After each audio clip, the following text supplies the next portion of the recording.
Halo, selamat sore. Jumpa lagi dengan saya Vienna atau Selviosina nama panjangku. Jadi sore ini cuma ingin ngobrol-ngobrol santai aja. Karena udah lama banget nggak ngisi konten YouTubeku. Jadi kemarin aku tuh baru aja selesai merepotting beberapa pohon yang size yang udah lumayan.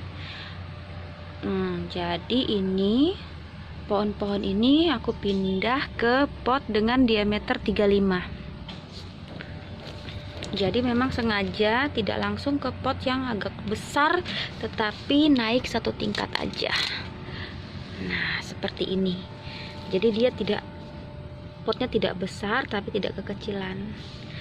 Sebenarnya bisa satu tingkat lagi, cuma nggak apa-apa, nanti sekitar berapa bulan lagi aku ulang lagi untuk ke pot yang lebih besar.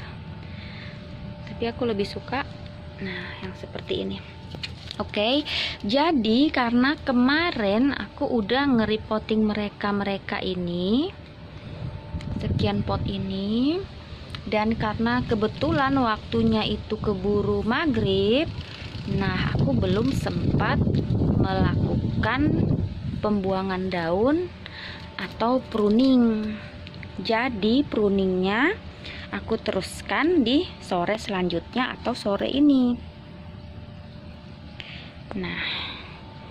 Jadi aku tuh sambil melakukan pruning, sambil aku ngobrol-ngobrol santai di kontenku. Bang, udah lama nggak diisi kan sayang, padahal tiap hari megangin pohon.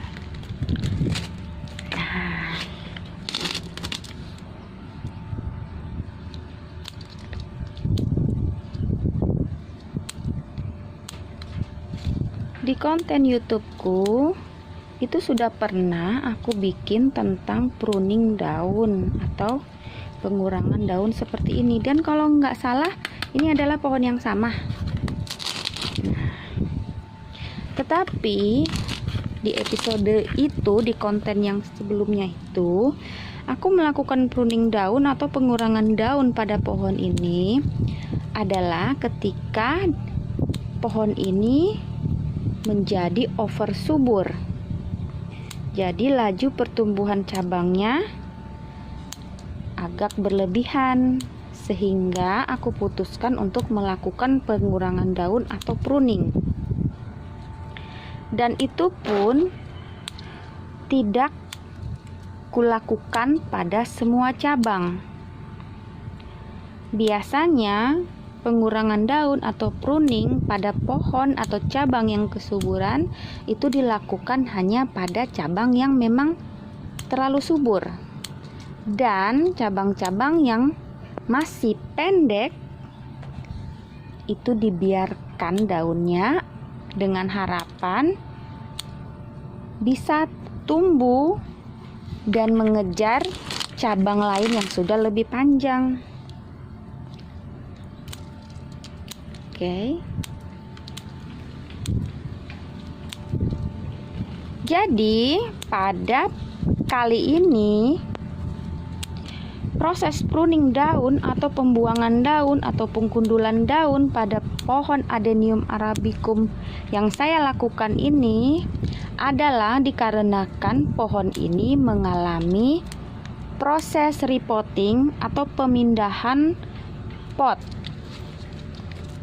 Yang saya lakukan adalah pemindahan pohon dari pot yang lebih kecil ke pot yang lebih besar, dikarenakan nutrisinya sudah mulai tidak mencukupi, sehingga perlu diadakan penambahan nutrisi pada media dan juga pemindahan ke pot yang lebih besar.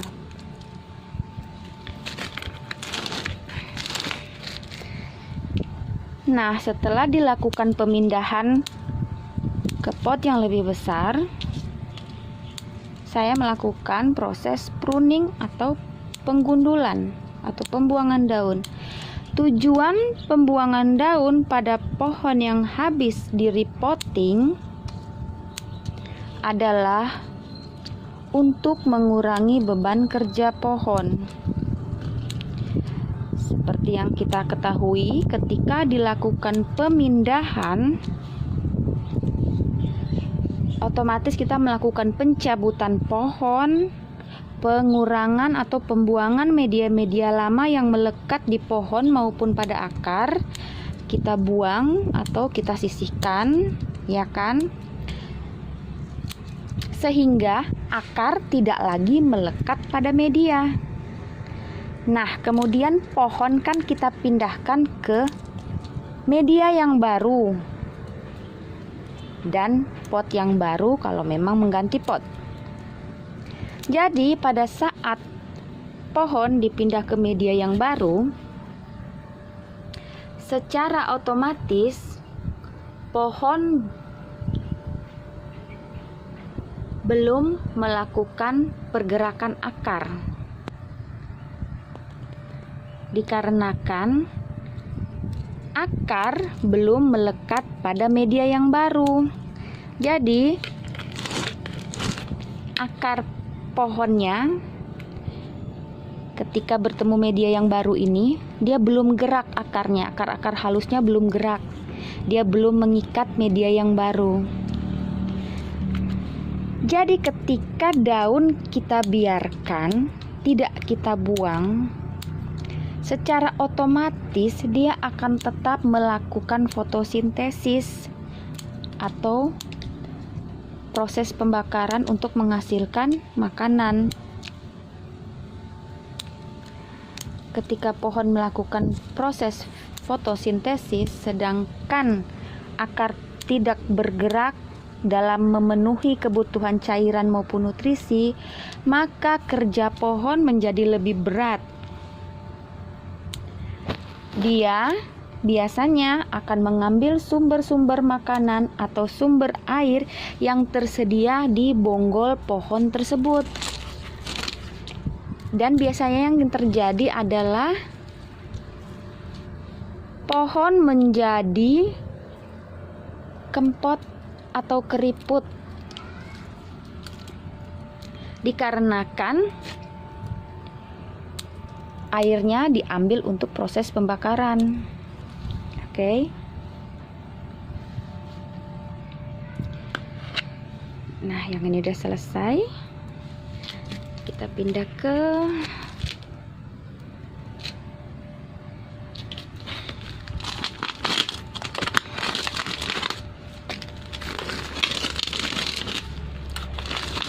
ini aja. Jadi ini karena ngobrol-ngobrol santai, kita agak keluar dari topik.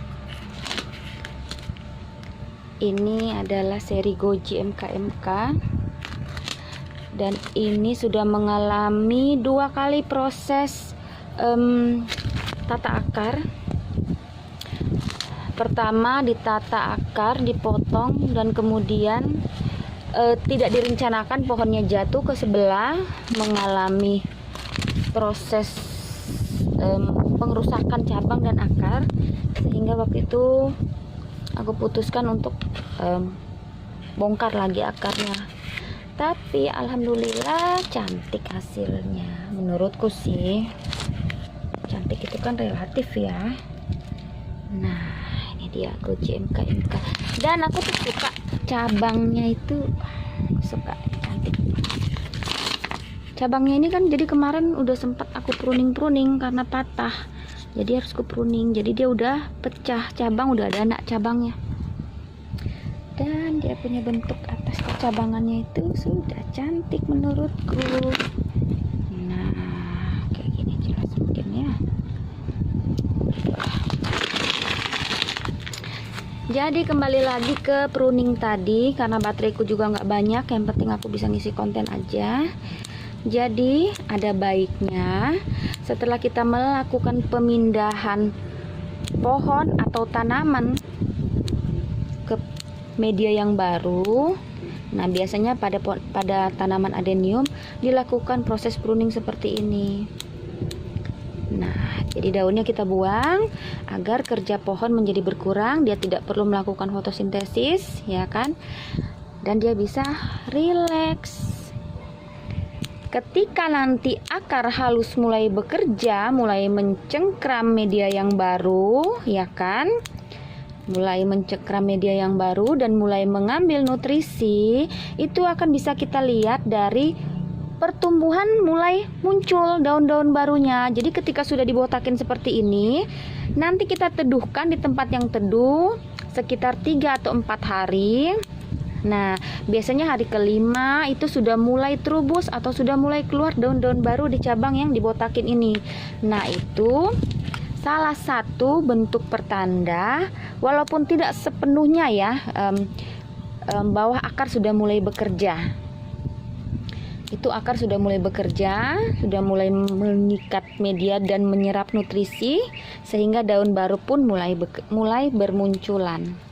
Tetapi jangan terkecoh. Terkadang dalam keadaan tercabut pun tetap aja cabang akan mengeluarkan daun baru karena dia menggunakan suplai makanan yang ada di dalam bonggol. Jadi kan kelebihannya adenium ini karena dia berbonggol, dia punya stok makanan yang banyak di dalam. Makanya dicabut, dibiarin 1 tahun pun dia tetap akan hidup. Itulah hebatnya adenium. Terus mungkin ada yang bingung, kira-kira emang bisa tumbuh lagi ya gitu kan daunnya? Bisa gitu, bisa tumbuh lagi. Jadi setelah yang seperti saya bilang tadi, kira-kira dia 1 minggu akan tumbuh daun barunya.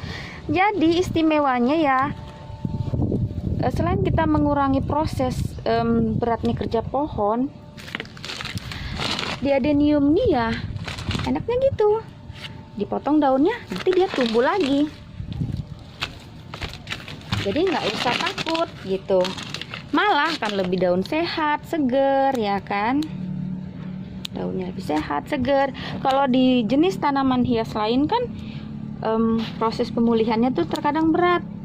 Kalau kita beli online, dia harus melalui proses pemulihan yang kadang bikin daunnya jadi jatuh-jatuh, yaitu nggak bisa dibuang daunnya kan sayang. Nah kalau di adenium, kalau kita mau ngirim packing keluar kota ya dibuang daunnya biar nggak busuk dan untuk mengurangi kerja pohon. Oke. Nah kalau sudah dibiarkan di tempat teduh, daun baru sudah mulai keluar, nah baru mulai kita pindahkan posisi pohon ke tempat yang terkena panas lagi, biar proses pohon bisa berjalan dengan seperti sedia kala.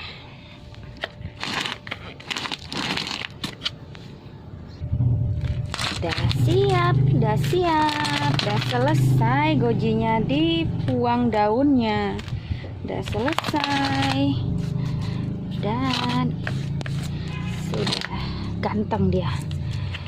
Ya, gojinya sudah ganteng kan? Suka lihat cabangnya, cakep kan? Cakep kan?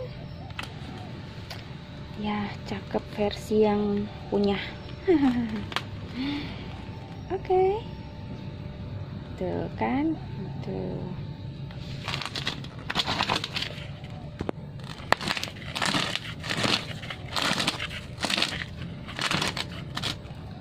Jadi gojinya sudah. Aku lanjut ke pohon selanjutnya. Ini adalah pohon ini gede loh. Ini adalah pohon namanya Wongsongbon CDP. Nah, ini adalah Wongsongbon yang disilang dengan CDP. Dari sekian banyak yang aku semai, hanya tersisa 1 ini. Tada! Dan dia ini baru aja melahirkan, baru aja pecah biji. Nah kalau dia sendiri yang disilangkan dengan dia itu nggak bisa, karena dia nih nggak ada benang sarinya, itu nggak ada. Jadi kemarin aku silangkan dengan Big F, mau dia, ya udah pecah, tinggal aku semai. Nggak tahu hasilnya, mudah-mudahan dia bisa bawa gen yang kuat karena lumayan bagus percabangannya.